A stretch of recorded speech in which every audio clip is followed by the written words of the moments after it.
In the previous episode of Tiger Country, I took you into the summer forests of Satpura National Park.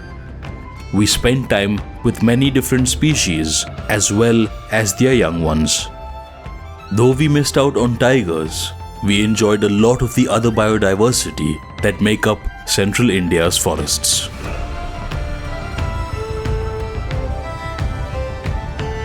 This time, we'll venture into a park that's a favorite of many wildlife enthusiasts. With the sole focus on photographing and filming tigers, we'll explore multiple territories and document potentially lesser known tiger behavior. Stick around for the entire episode because we're going to question just how much we truly understand these magnificent big cats.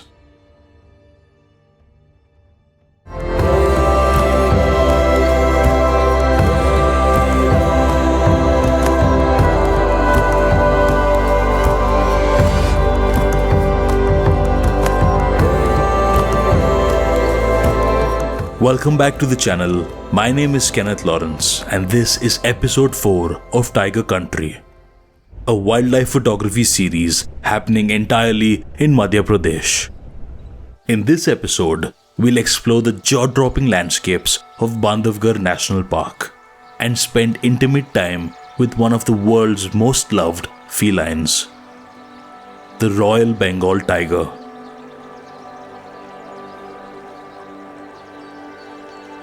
Joining me once again on safari is my fiancée Akshita, who is also going to be filming some of the behind the scenes. Canon India has sent me the Canon R5. We'll film most of the wildlife sequences in stunning 8K and also capture high-resolution stills on its 45 megapixel sensor. Before we begin, special thanks to one of India's leading responsible safari companies, Pugdundee Safaris, for co-producing this series with me and hosting us at King's Lodge Bandhavgarh, a luxury safari eco-lodge nestled in a large forested estate.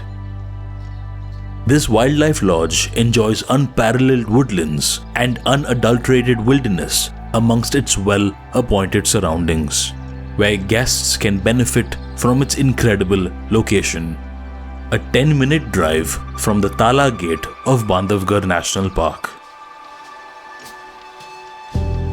Amongst the many wonders of this lodge, the ones which caught our attention were the butterfly and organic gardens.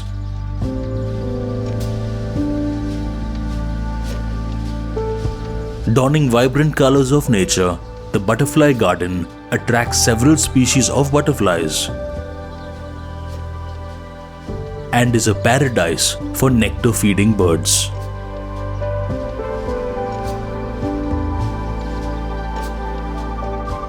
The organic garden, on the other hand, grows some of the choicest vegetables to ensure that healthy eating is always given priority inside the kitchen.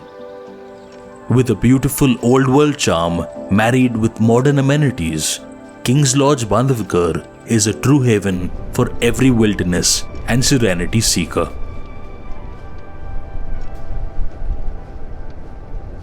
In previous episodes of Tiger Country, we visited Pench, Kanha and Satpura National Park. We spent time with leopards, sloth bears, tigers and several other species that these jungles house. This time we are in Bandhavgarh National Park, a place that has one of the highest densities of tigers. And tigers are exactly what we're going to be chasing. The legacy of Bandhavgarh traces back to the Ramayana, one of the two important events of Hindu mythology. Legend has it that Bandhavgarh was gifted by Lord Ram to his brother, Lord Lakshman.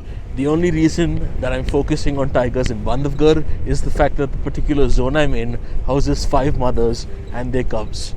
Some of them are young, some of them are sub-adults almost ready to leave. And moments like hunting, bonding between parents and the young one are some things that I haven't captured on camera. And that is exactly what I'm going after.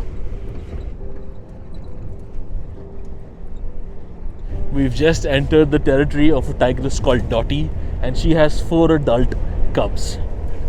And all of them are female. That's right. Female tigers are crucially important as they naturally increase tiger populations. Adult females will disperse, secure multiple mates throughout their lives, and contribute to a healthy gene pool. Okay, it is looking. So within 15 minutes of entering the park, we've seen our first tigress, but she's at least 200 meters away within the dense vegetation. We're going to move on to the water body that is in the direction she's looking in, and we will try to get a spot before the other cars move in there.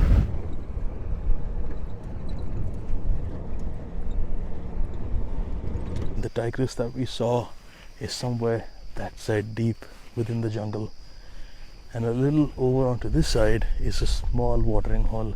Hopefully she comes in there to take a dip or to drink water. It's a cloudy day, so I'm not really sure if she's going to step out and cool down so soon. This young girl is one of Dottie's 4 cubs.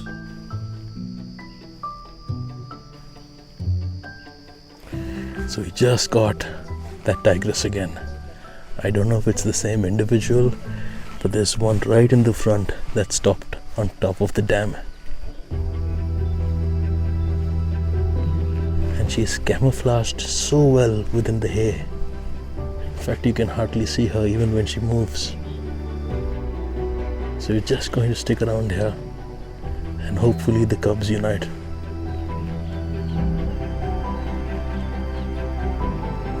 Now the sun is finally coming out, and it's constant exposure changes because I'm doing video. I'm at 100 ISO. I'm fully open at f4, and I'm just playing with the shutter dial. And let's roll again. A little movement to the right caught our attention. Here's another one of Dottie's cubs, returning to the family waterhole for a drink. Although adult tigers are fiercely solitary and elusive, social behavior is best observed during mating and raising of their young.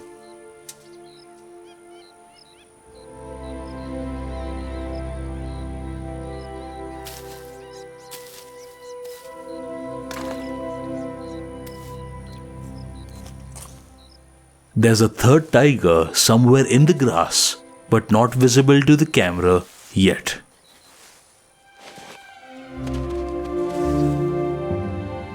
The female cub who just arrived climbs atop the dam, the favorite sit-out spot of her sister. Tigers can spend the first 15 months of their lives frolicking with their siblings and their mother. They can be surprisingly affectionate until, of course, they realize how good personal space feels.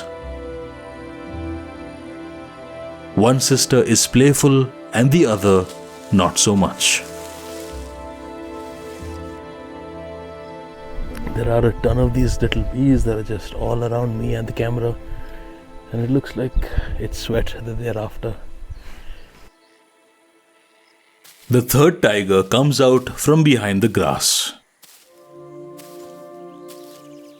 It's a young adult male named Jamhole who was enjoying a cooling dip inside the waterhole. Yeah, you could see the struggle climbing up. Oh, he's walking here. Oh, he's sitting down.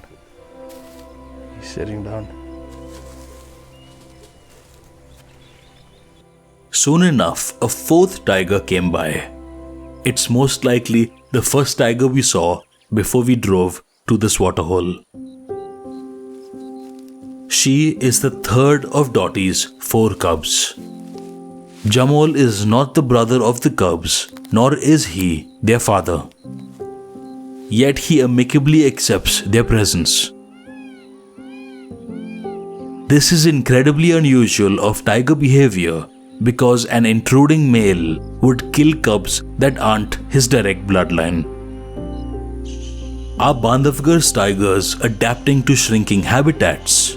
Or could there be another reason we don't fully understand how an adult male, supposedly solitary, shares his territory with Dottie and her cubs, to the extent of sharing a close social structure with them? The female cub also greets her sibling on the dam. Jamal watches them from a distance. Our first safari came to an end. We missed out on Dottie, the fourth female cub, and the father, Mahaman. This is our second morning in Bandhavgarh and we're in a different zone today. For some reason my behind the scenes camera didn't charge very much, so I may not be able to get you much content on location, but our agenda for this morning is to chase tiger moms again with their young ones. So let's see what happens, and hopefully we get a little bit closer than we did last evening.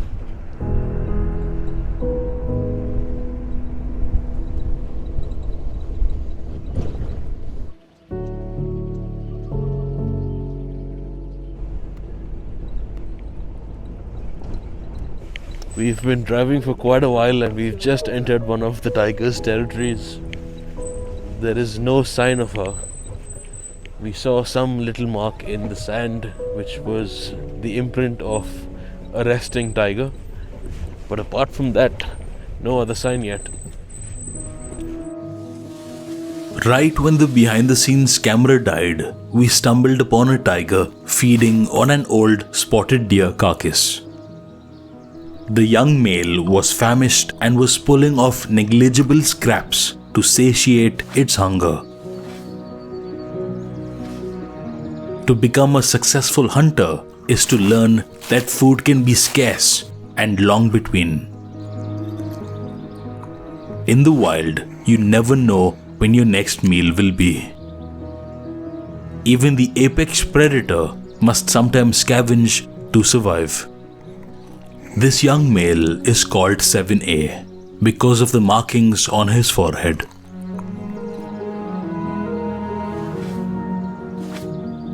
He is the offspring of a tigress called Spotty, who happens to be Dottie's twin.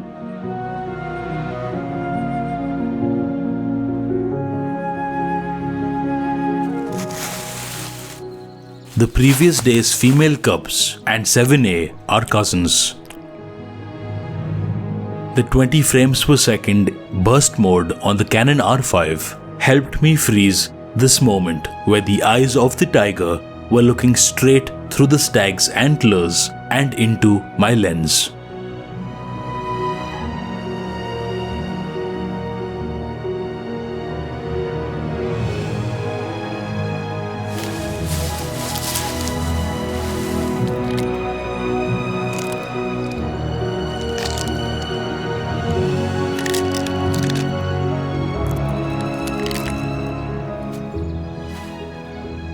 The scraps of meat were not sufficient and 7A had to move on. It will be a little while until he is a skilled hunter like his mother. The canopy above is brilliant protection from the sun, and as the shadows shift, so must he. Summer temperatures can touch 45 degrees Celsius.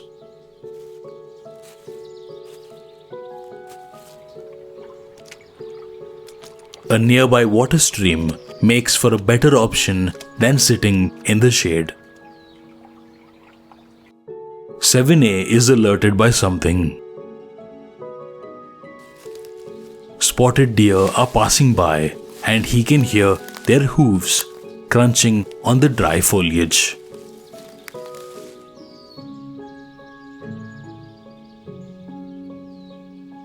Being in the depression of the waterbed is not conducive for a successful hunt. It would be wise to drop the chase and conserve energy. On our way out of the jungle, we bumped into 7A's mother, Spotty. With my behind-the-scenes camera dead, Akshita used my smartphone to bring you exactly what happened. All the safari vehicles had exited the park, making this an exclusive sighting.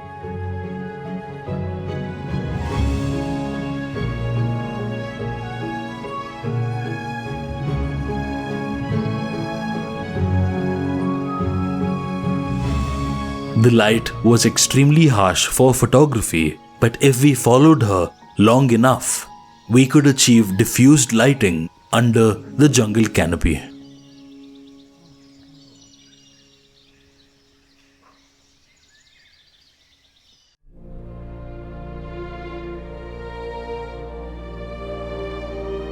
Spotty was patrolling her territory to ensure that no intruders were around.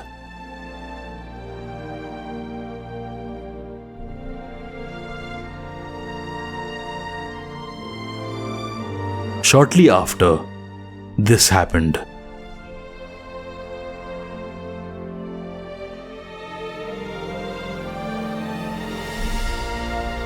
Spotty scent-marked an old fallen tree, asserting her presence with her pheromones.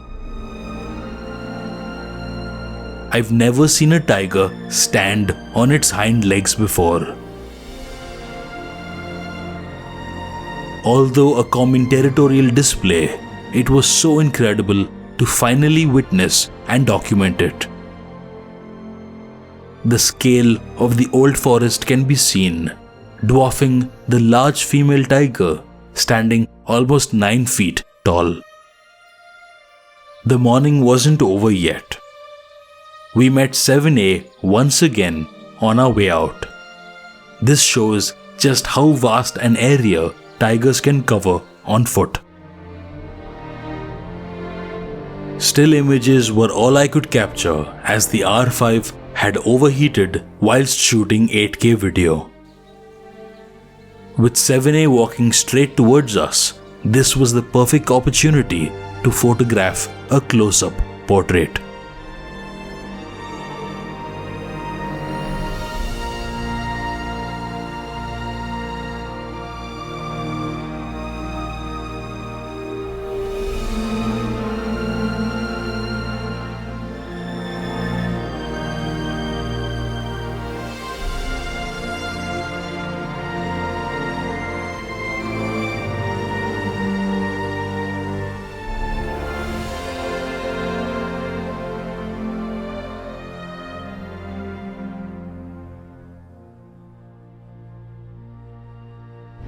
We're back for the evening safari and the behind the scenes camera is all charged up. Just when my camera shut down, we got Spotty and we got one of her sub-adult cubs. And there were no alarm calls. We just happened to stumble upon both of them individually, separately. And that sort of really takes you by surprise. We were on our way to Dottie's territory.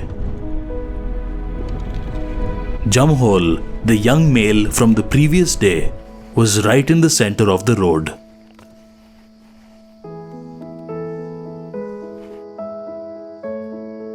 Spending a little time with him would reveal exactly how and why his unusual relationship with Dottie and her 4 cubs came into being.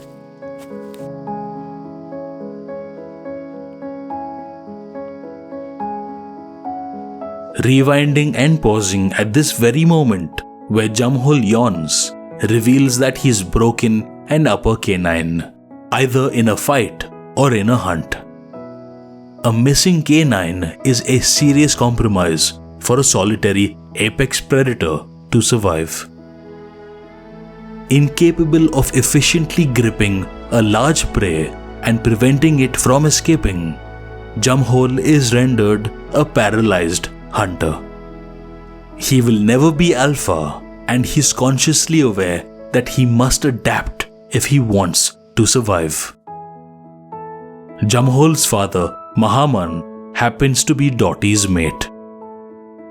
Jamhol's submission to Mahaman and Dottie makes him a tolerable guest.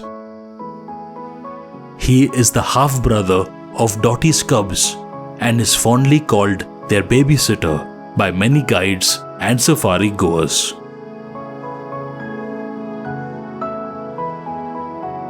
Being a babysitter is a fair trade if he is going to eat for free. We've left the tiger because I want to chase a mother that has 2 cubs. So we're driving a little deeper into the forest, and if we get her, we get her.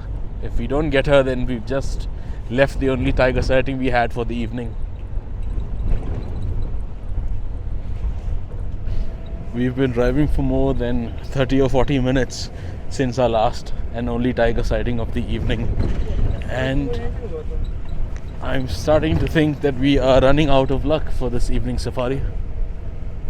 Kuch better hai wahan pe? Okay, there might be something sitting at the watering hole, so we're not that unlucky after all. Kaha hai?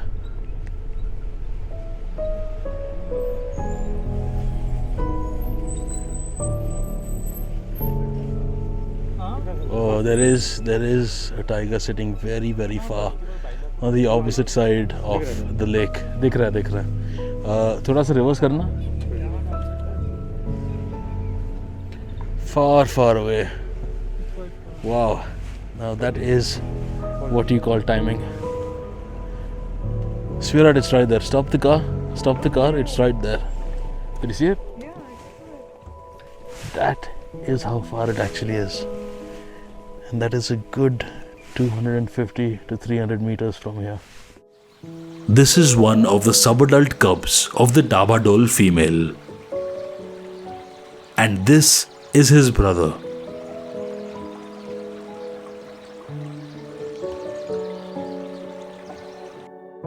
Altogether, these 2 males, Jamhol and Dottie's 4 female cubs, share the same father, that is Mahaman. So the last sighting we had about an hour ago was the closest we've had so far, and this one is the most distant. But I really like this because it's got a nice habitat scape. It's got green grass in the foreground, it's got the water body, and it's got 2 tigers on the other side in the green grass again.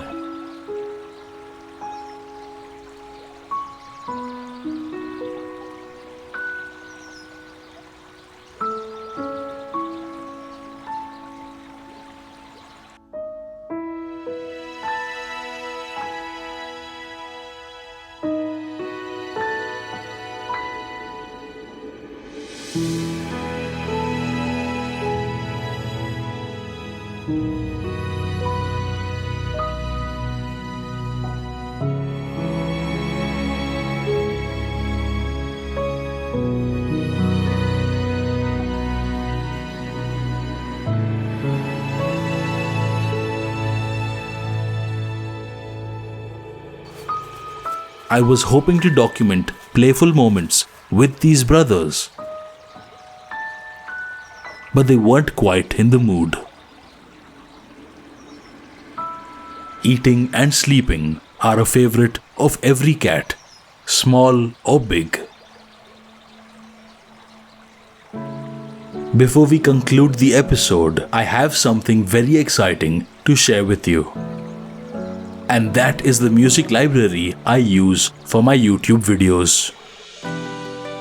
If you've been following my content for a while, then you know that background music plays an integral role throughout my narratives. With over 30,000 professionally produced tracks and over 90,000 sound effects, Epidemic Sound has been my go-to library for various moods and genres. They have fresh new tracks added every week, and there's music for every kind of creator.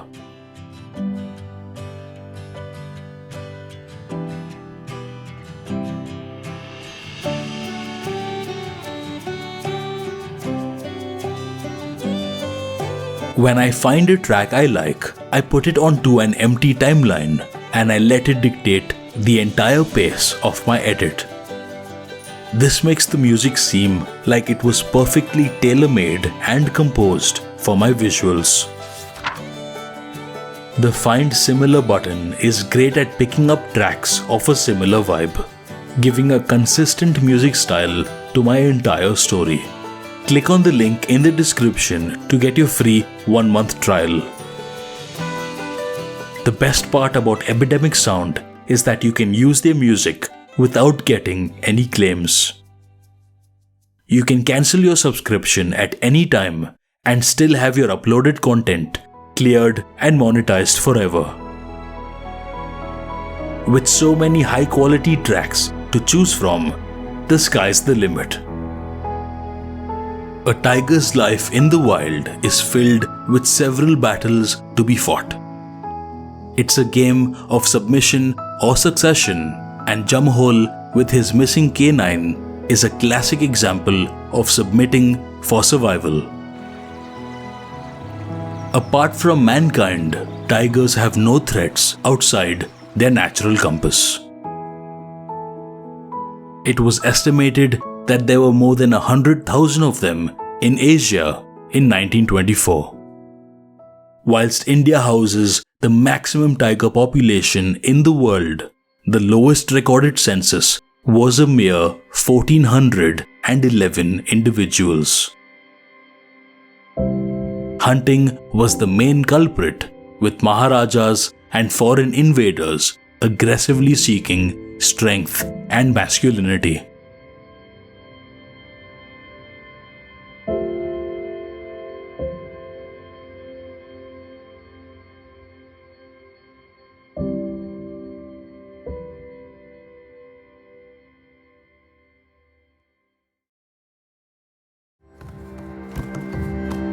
After several painstaking conservation efforts, India now has 53 tiger reserves. Although poaching is still an occurrence, this royal bloodline has a recovered population of over 3,000 individuals. There's no better way of experiencing the Royal Bengal tiger than heading out into the wild where they naturally belong. The jungles of central India combined house the maximum density of wild tigers than anywhere else. Pugdundee Safaris, with its presence across the key tiger trails of central India, has been silently lending support towards wildlife conservation by advocating the need for responsible travel and becoming a prominent voice of being mindful of the coexistence between humans and the resident wildlife. If you enjoyed this video, then give it a thumbs up and subscribe for more. Your support will help me continue to tell stories of the wild and connect more people with the natural world. I'll see you once again in Bandhavgarh National Park for the series finale of Tiger Country.